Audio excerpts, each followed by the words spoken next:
दैनंदिन धावपळीत भक्ती कशी टिकवावी पहा या सोप्या टिप्स. अवधूत चिंतन श्री गुरुदेव दत्त. दत्तगुरूंच्या कृपेने तुमच्या सर्व मनोकामना पूर्ण व्हाव्यात अशी गुरुचरणी प्रार्थना करून आजच्या व्हिडिओला सुरुवात करूया. श्री गुरुदेव दत्त. भाग 1. कामातील देवपण ओळखा. अनेकदा आपल्याला वाटते की देवपूजा करण्यासाठी तासनतास बसणे गरजेचे आहे, पण श्री स्वामी समर्थ महाराज म्हणतात, कर्म हीच पूजा आहे. तुम्ही नोकरी करत असाल किंवा व्यवसाय, ते प्रामाणिकपणे करणे हीच पहिली स्वामी सेवा आहे. पण केवळ कर्म करून चालत नाही, त्याला ईश्वरी अधिष्ठानाची जोड हवी. जेव्हा आपण कामाला सुरुवात करतो तेव्हा ते काम महाराजांच्या चरणी अर्पण करा. तुमची खुर्ची, तुमचे टेबल किंवा तुमचे दुकान हेच तुमचे मंदिर समजा. देवाला कामातून वगळू नका, तर महाराजांना कामात सामावून घ्या. यामुळे कामाचा थकवा जाणवणार नाही आणि मन सदैव प्रसन्न राहील. भाग 2. स्वामींची साथ का हवी. आपण रात्रंदिवस कष्ट करतो, पण कधीकधी कष्टाचे फळ मिळत नाही. व्यवसाय असो वा नोकरी, तिथे मानवी प्रयत्नांना मर्यादा असतात. अशा वेळी श्री स्वामी समर्थ महाराजांची कृपा आपल्याला आधार देते. महाराजांची उपासना केल्याने आपल्या कर्माला दैवी शक्तींची जोड मिळते. जीवनात येणारे अनेक अदृश्य अडथळे केवळ त्यांच्या कृपेने दूर होतात.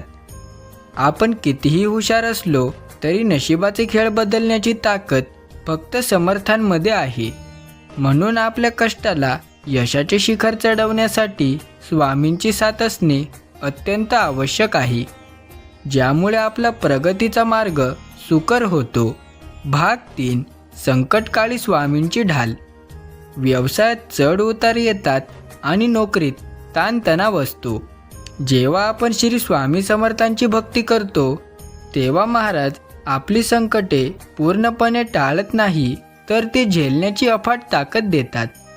महाराजांची कृपा असली की मोठी संकटे सुद्धा वाऱ्यासारखी निघून जातात. एखादे मोठे आर्थिक नुकसान होणार असेल तर स्वामी आपल्याला आधीच सावध करतात किंवा ते नुकसान सोसण्याची शक्ती देतात. भक्ती ही एक ढाल आहे जी आपल्याला जगाच्या खड्ड्यांपासून वाचवते. म्हणून संकटाच्या वेळी हतबल न होता स्वामींच्या स्मरणात राहणे हाच सर्वात मोठा आणि सुरक्षित उपाय ठरतो. भाग 4. 5 मिनिटांची मानस पूजा. ज्यांना सकाळी लवकर घराबाहेर पडावे लागते त्यांनी निराश होऊ नये. श्री स्वामी समर्थ महाराजांच्या दरबारात भावाला महत्त्व आहे. प्रवासात किंवा कामाच्या ठिकाणी डोळे मिटून 2 मिनिटे महाराजांचे ध्यान करा. मनातल्या मनात त्यांना स्नान घाला आणि अत्तर अर्पण करा. ही मानस पूजा प्रत्यक्षात केलेल्या पूजेपेक्षाही श्रेष्ठ मानली जाते.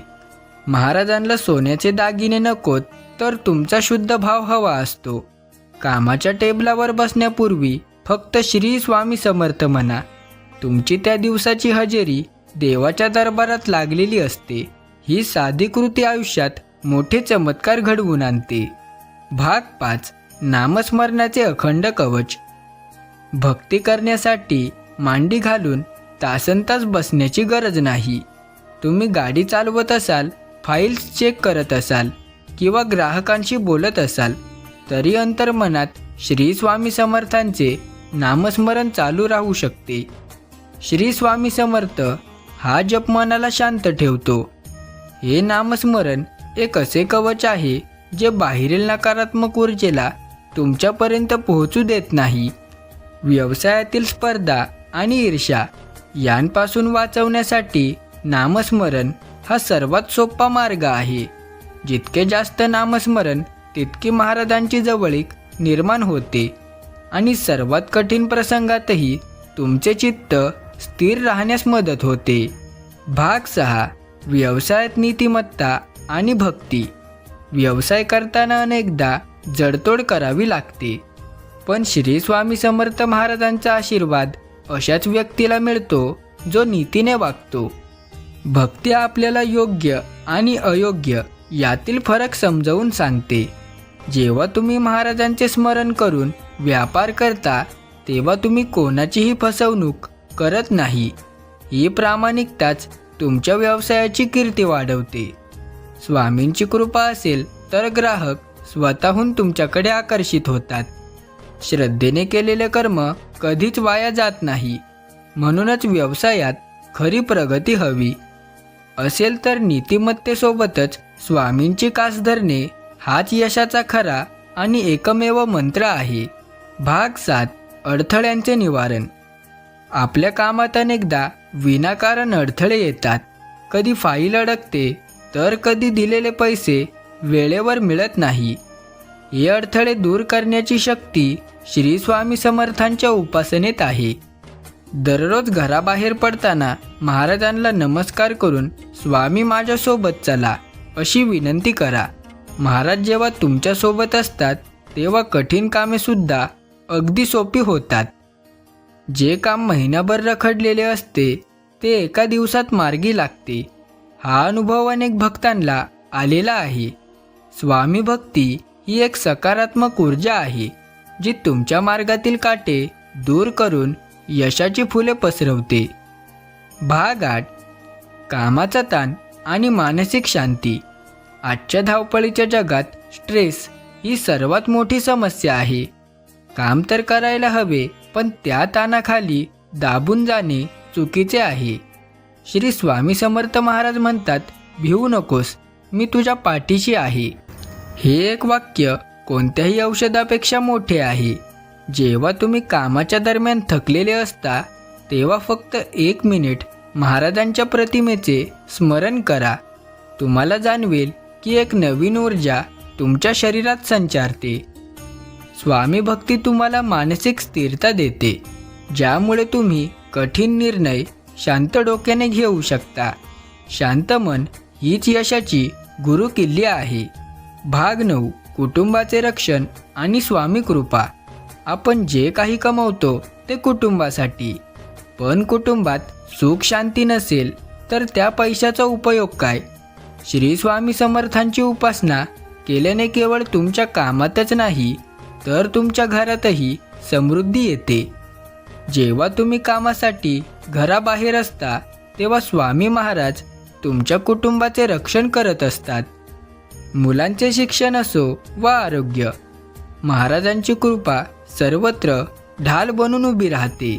कामाच्या व्यापातून फक्त 2 मिनिटे काढून महाराजांचे आभार माना. ही कृतज्ञता तुमच्या घरात आनंदाचे वातावरण निर्माण करते आणि घरातील लक्ष्मी नेहमी प्रसन्न राहते. भाग 10. यशाचा शॉर्टकट. समर्पण. अनेकांना वाटते की यशस्वी होण्यासाठी फक्त मेहनत पुरेशी आहे, पण समर्पण त्याहून मोठे आहे.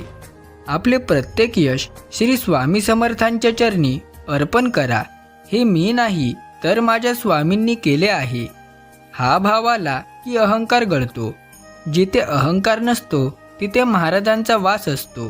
तुमच्या व्यवसायाचा खरा मालक स्वामींना बनवा आणि तुम्ही त्यांचे केवळ एक सेवक म्हणून काम करा. यामुळे कामाचा मानसिक बोजा हलका होतो.